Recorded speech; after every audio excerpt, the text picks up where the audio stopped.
자, 두 번째로 그러면 성도가 하나님의 뜻대로 하는 근심을 하는 계기가 무엇인가 하는 부분입니다.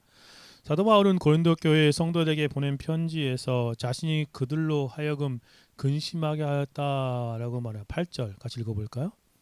그러므로 내가 편지로 너희를 근심하게 한 것을 후회하였으나 지금은 후회하지 아니함은 그 편지가 너희로 잠시만 근심하게 한 줄을 알미라. 이 편지가 뭐예요? 고린도 전서죠. 고린도 교회에 보낸 편지. 그 편지의 내용은 서신이잖아요. 하나님께서 성령을 통해서 사도 바울로 하여금 고린도 교회에 편지를 보내게 하셨던 것이 바로 고린도 전서이지 않습니까? 그 편지의 내용을 인하여 교인들이 근심하게 되었었습니다. 이 편지는 아마도 어, 그 고린도 교회의 여러 잘못을 분명하게 지적하고 책망한 그런 모습 때문에 그럴 것입니다. 고린도전서 내용을 전체를 보면 고린도 교회가 얼마나 혼란스러웠는지 그들의 잘못된 신앙을 성령의 감동으로 사도 바울이 교정하기 위해서 책망하지 않습니까? 1장부터 4장까지 파당의 문제. 자기는 바울파야, 아볼로파요, 또 게바파요, 심지어 예수파요, 막 그렇게 파당이 나눠져 있는 그런 모습입니다. 지적하잖아요. 예수 중심으로 돌아올 것을, 예수 그리스도가 우리를 구원하였지 누가 사람 중심이 있느냐라고 강조하여 설명하고 있습니다. 그리고 5장에 보면 심각한 음행의 문제. 야, 이 음행의 문제 심각해. 소송과 부도덕의 문제들 6장. 우상 재물을 먹는 문제. 8장 11장까지 성찬의 무질서한 애찬의 문제. 또 공적 예배 은사의 사용이 무질서. 그래서 9가지 은사를 막 언급하잖아요. 방언과 예언의 그런 것들을 막 언급하고 있잖아요. 그리고 15장에서는 부활장, 부활에 대한 진리를 믿지 못하는 그런 문제에서 부활의 긴 장을 할애하고 있습니다. 사도는 매우 강한 어조로 그들을 책망했습니다. 그래서 이 고린도전서 편지를 읽는 그런 고린도 교회 성도들이 마음에 큰 근심을 느끼게 되었습니다. 이 근심은 그들에게 손해가 아니라 영혼에 유익한 근심. 그것들은 그들로 회개를 이끄는 하나님의 뜻대로 하는 근심이었음을 말하고 있습니다. 여기서 중요한 사실을 발견하게 됩니다. 성도가 하나님의 뜻대로 근심하게 되는 계기가 근거가 무엇입니까? 그건 뭐예요? 하나님의 말씀입니다. 고린도 교회 성도들이 사도 바울이 성령의 기록 사도 바울이 기록한 하나님 영감으로 기록된 하나님 말씀 읽을 때 근심하게 되었던 것처럼 성경은 성도에게 참된 거룩한 근심을 일으키는 하나님의 중요한 방편입니다. 성경은 단순한 역사책이 아닙니다. 성경은 우리의 영혼을 비추는 현재적으로 비추는 거울과 같은 것이지요. 성경은 말합니다. 하나님의 말씀은 살아있고 활력이 있어 좌우에 날쌘 어떤 가운데 혼과 영과 관절을 골서 치를 쪼개기까지 하며 또 마음의 생각과 뜻을 판단한다, 감찰한다 라고 말하지 않습니까? 정말 그렇습니다. 예레미야 선지자는 여호와의 말씀이라 내 말이 불같지 아니하냐 바위를 쳐서 부서뜨리는 방망이 같지 아니하냐 말씀하십니다. 하나님 말씀은 우리의 영혼을 비추는 거울과 같아요. 상태를. 또 우리의 잘못된 분을 수술하는 칼과 같고 우리의 그런 잘못된 것들을 부서뜨리는 방망이 같고 불과 같은 그런 말씀입니다. 거울은 우리의 모습을 그대로 드러냅니다. 칼은 깊은 갈 찔러 우리의 영혼을 수술합니다. 죄를 드러내죠. 방망이는 굳어버린 죄의 그런 돌덩이를 깨뜨립니다. 불은 죄의 찌꺼기를 태워 버리는 그런 역사이죠. 하나님 말씀 앞에 서면 우리는 진짜 정직하게 하나님 앞에 서면 하나님 말씀을 읽으며 근심하게 되어집니다. 왜냐하면 그것이 자신의 영혼의 상태를 보기 때문에 그래요. 말씀의 위치 우리 안에 죄와 부패를 낱낱이 드러내기 때문입니다. 근데 오늘날 왜 많은 사람들이 하나님 말씀을 읽으면 앞에서 거룩한 근심과 영적인 근심과 그런 유익한 그런 근심을 경험하지 못하는 것입니까? 그 이유는 단순합니다. 분명합니다. 성경을 읽지 않기 때문에 그래요. 성경을 읽지 않은 사람이 너무나 많습니다. 제가 지난번에 서장 목사님 찾아뵀을 때 교수하실 때 그때 하시는 말씀 보면서 깜짝 놀랐습니다. 그냥 그 신대원 들어온다고 하는 사람들 한탄하시면서 요즘에 신대원 와서 공부하는 사람은 너무나 수준이 낮았다 그러면서 뭐 때문에 그러세요? 그랬더니 하는 말이 그러더라고요. 그때 당시에. 지금은 더 심해진 것 같은데 딱 들어오면 성경을 몇 번 읽었냐고 물어본대. 면접하면서. 너무나 성경을 읽지 않는 모습. 참 어떻게 성경을 한 번도 안 읽고 신대원 사람이 적지 않다라고 그렇게 한탄해하는 모습을 보았습니다. 여러분 교회에 출석하는 많은 사람이 오늘날 시대처럼 성경을 거의 읽지 않는 시대도 없다 할 정도. 읽는다고 해도 기초적으로 읽지 않습니다. 또한 잠깐 읽고 곧 잊어버리지 않습니까? 성경을 창세기부터 요한계시까지 온전하게 읽는 사람은 정말 소수입니다. 야고보 사도는 이러한 모습을 이렇게 말합니다. 누군지 말씀을 듣고 행하지 않는 사람은 그는 거울로 자기 생긴 얼굴을 보고 보는 사람과 같아서 거울을 보고 돌아서서 곧 잊어버리는 그런 사람처럼 말씀을 읽고도 마음에 새기지 않는 그런 사람이라는 말씀입니다. 읽지도 않을 뿐만 아니라 그냥 쉽게 잊어버리는 그런 삶의 모습입니다. 또한 오늘날 많은 사람이 성경을 읽으면서 생각하지 않습니다. 하나님 말씀 앞에서 멈추어 서서 깊이 숙고하고 묵상해야 하는데 그렇지 않습니다. 말씀을 스쳐 지나가듯 읽어버립니다. 그러니 말씀 앞에서 충격을 받고 각성되어 근심하지 못합니다. 우리의 모습은 어떠합니까? 성경은 읽고 생각하고 숙고하고 묵상할 때 정말 성경 안에서 우리는 영적인 유익을 얻을 수 있습니다. 근데 그런 사람이 참 적다는 거예요. 시편 1편 2절 1절 시편 1편 1절 2절 정말 성경에서 말하는 복된 사람이 누구입니까? 같이 읽어볼까요? 복 있는 사람은 악인의 길을 따르지 아니하며 죄인의 길에 서지 아니하며 오만한 자의 자리에 앉지 아니하고 오직 여호와의 율법을 즐거워하여 그 율법을 주야로 묵상하고. 복 있는 사람이 누구라고요? 하나님 말씀을 읽기를 즐거워하고 그것을 묵상하는 사람입니다. 근데 많은 사람이 악인의 길을 따르고 죄인의 길에 서고 오만한 자리에 앉는 그것들을 추구하는 세상 사람들과 다른 삶을 살아간다는 것이에요. 성도는 오직 이런 말을 주목해 보세요. 하나님 말씀 여호와의 율법을 즐거워한다. 여러분 즐거워하십니까? 그 율법을 주야로 묵상합니다. 한번 읽고 또 생각하고 생각하는 것입니다. 그렇게 하지 않기 때문에 그 말씀을 통해서 풍성한 영적인 유익을 경험하지 못하는 것입니다.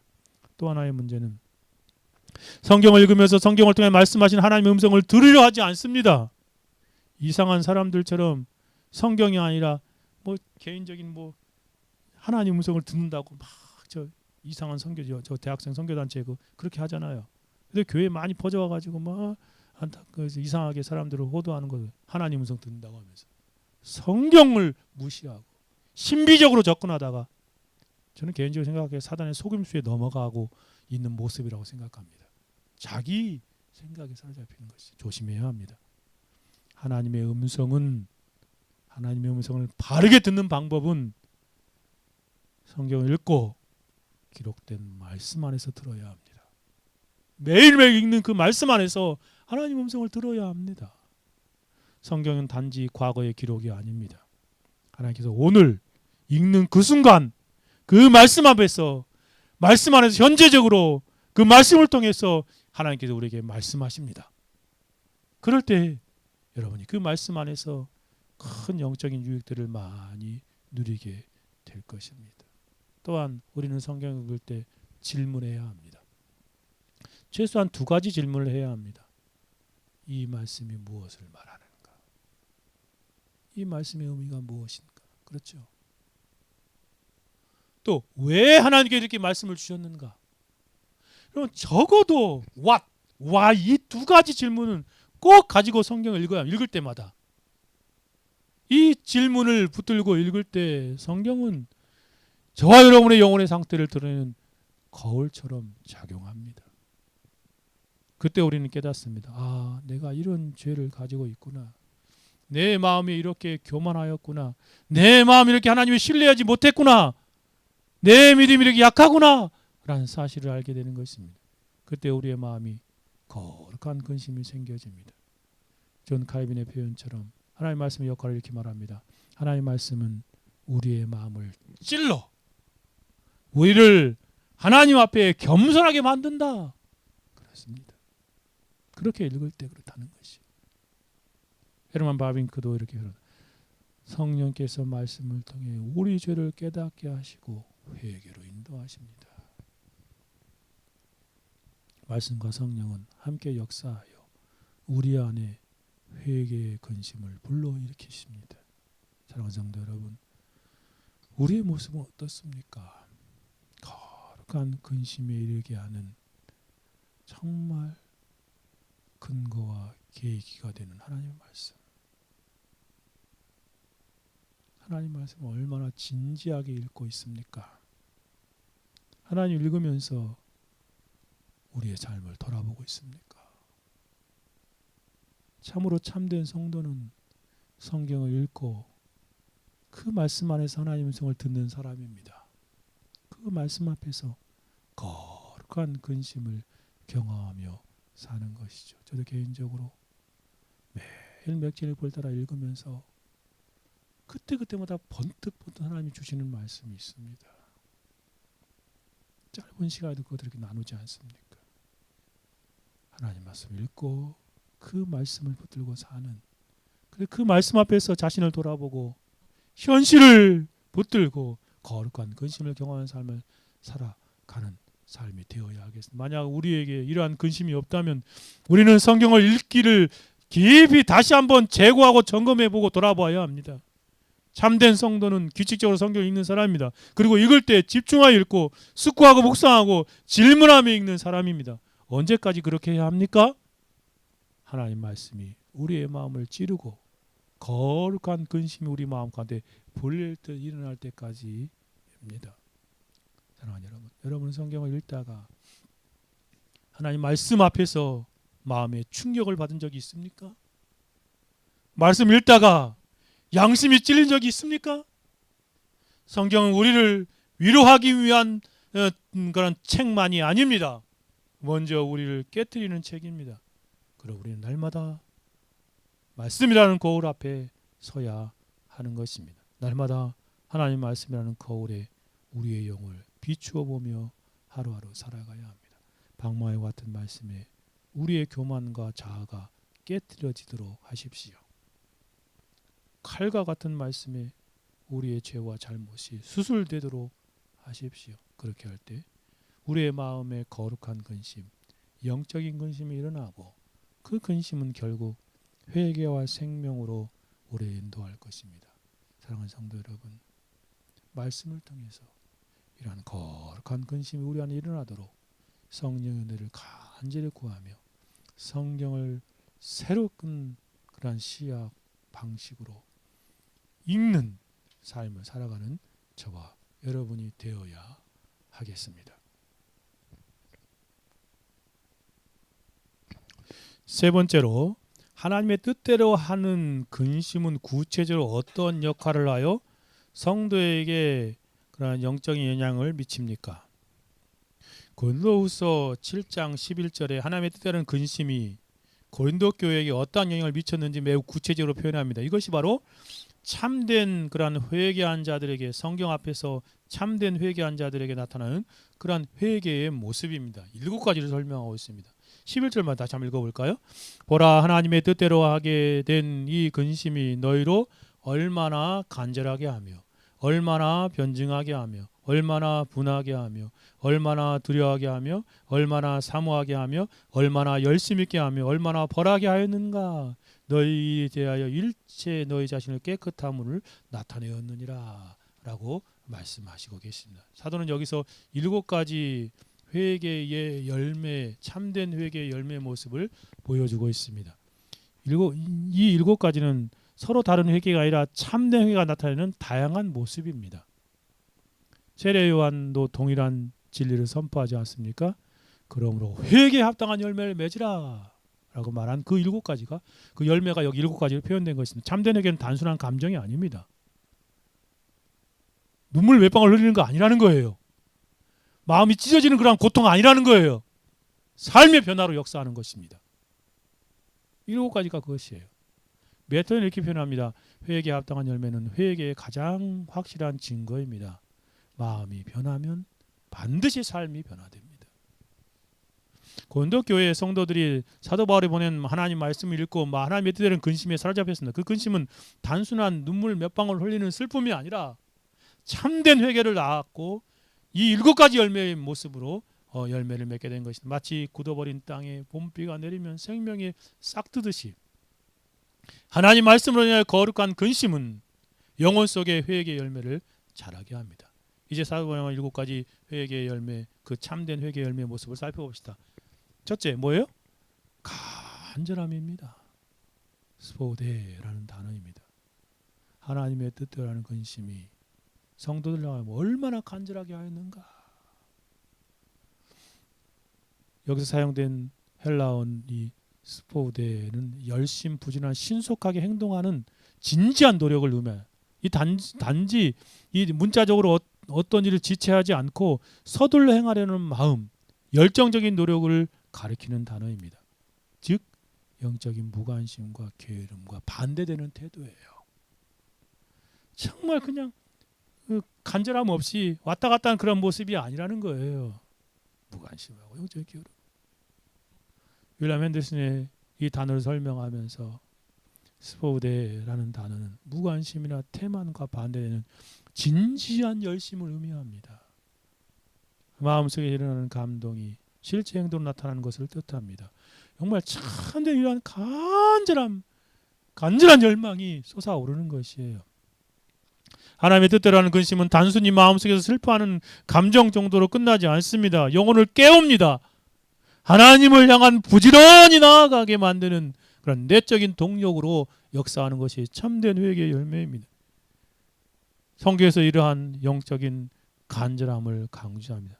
다윗은 시편에서 고백하지 않습니까? 시편 119편 60절 같이 읽어봅시다.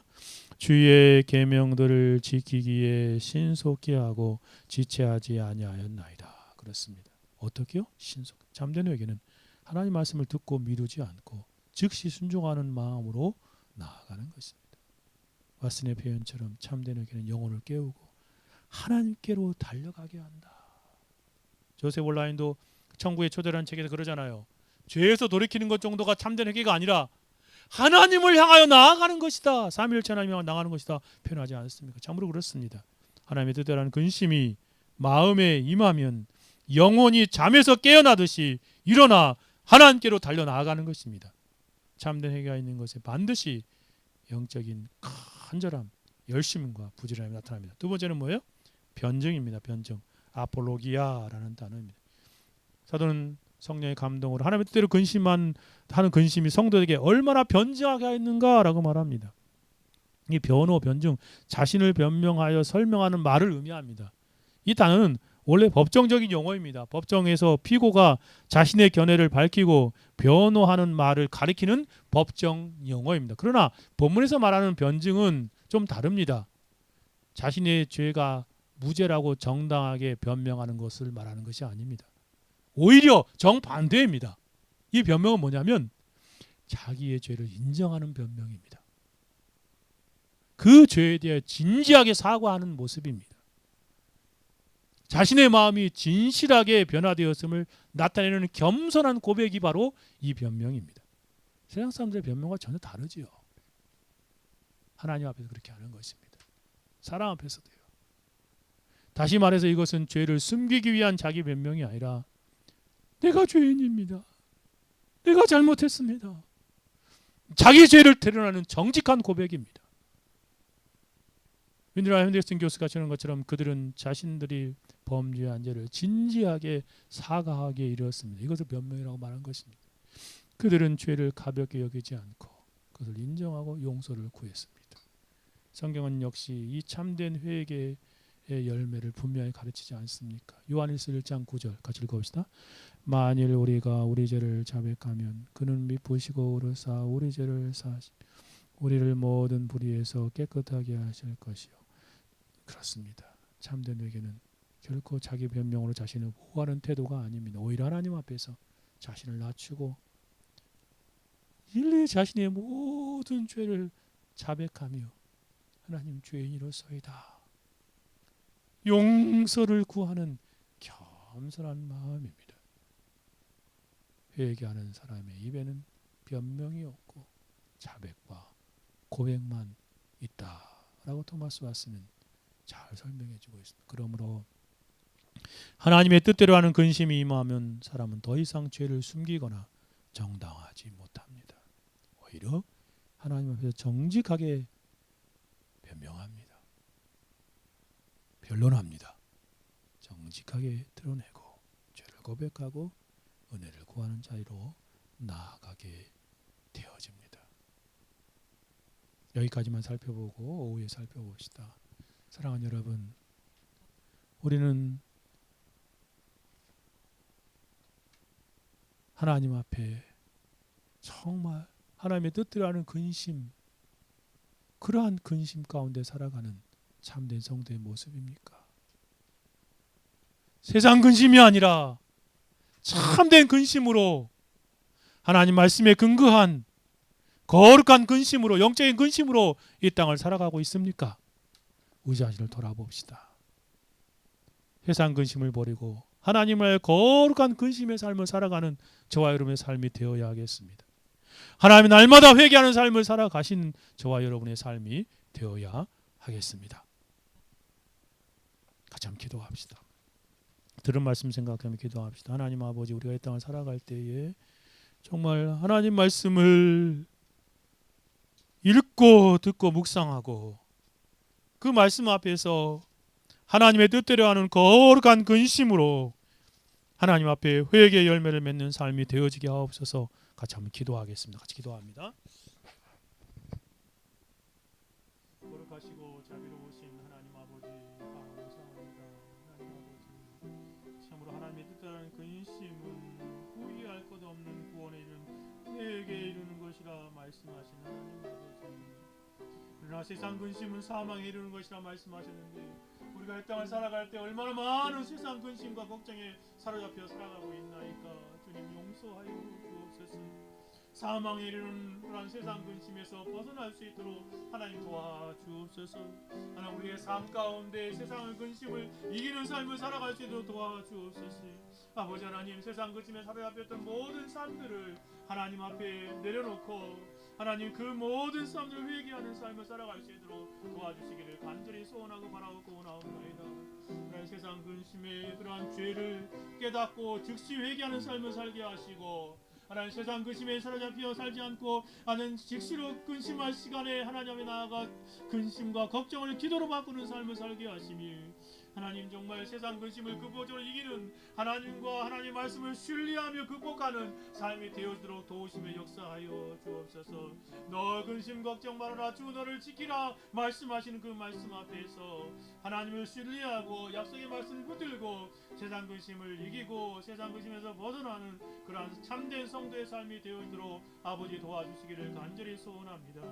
하나님 세상 근심이 아니라 참으로 하나님의 말씀에 근거한 거룩한 근심으로 이 땅을 살아갈 수 있도록 도와주옵소서. 하나님이 영혼을 위한 근심의 삶을 살아갈 수 있는 우리의 삶이 되어지도록 도와주시기를 간절히 소원합니다.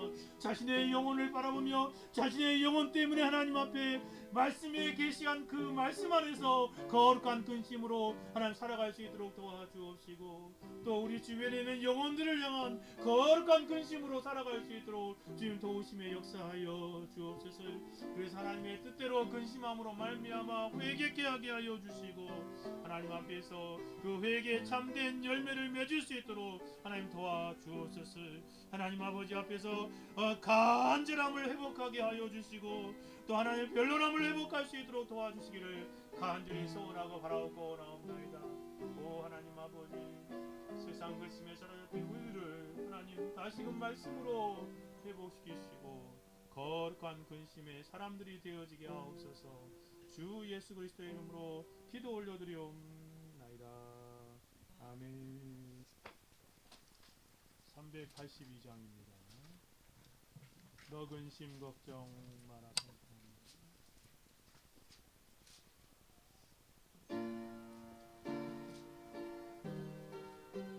좀 빠르게 합시다.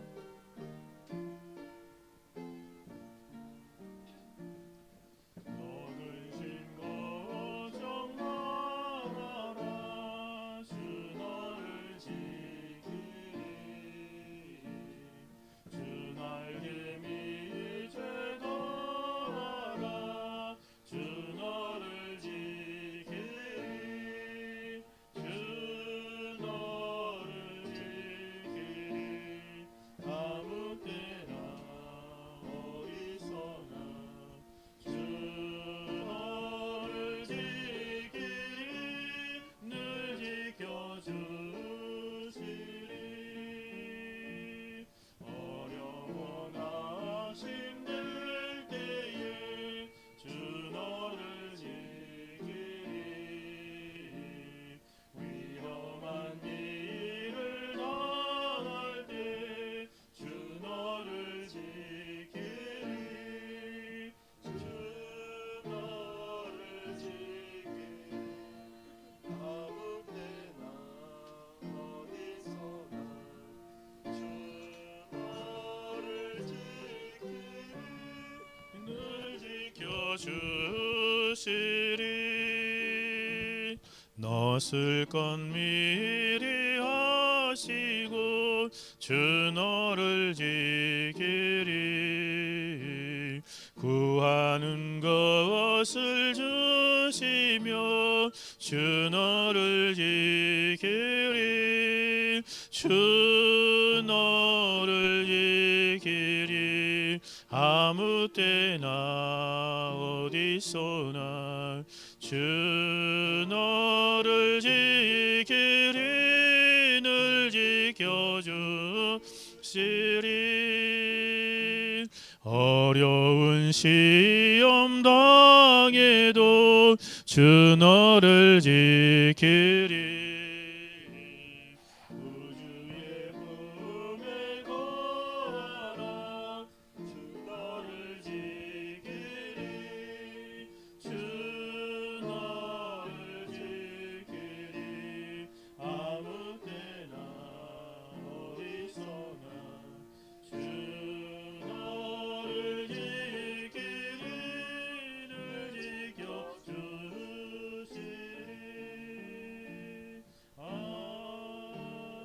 아멘. 여호와는 내게 복을 주시고 너를 지키시기를 원하며 여호와는 그의 얼굴을 내게 비추사 은혜 베푸시기를 원하며 여호와는 그 얼굴을 내게로 향하시사 평강 주시기를 원하노라. 이제는 우리 주 예수 그리스도의 은혜와 하나님의 사랑과 성령의 교통하심이 세상 근심에 사로잡혀 살던 삶을 회개하고 하나님과 하나님의 약속의 말씀을 붙들고 세상 근심을 극복하며 이기고 하나님이 기뻐하시는 하나님의 뜻대로 하는 영혼을 위한 근심으로 이 땅을 살기로 다짐하는 청교도 개혁교회 성도들과 하나님 나라의 모든 지체들의 머리 위에 지금부터 영원토록 함께 있을지어다. 아멘.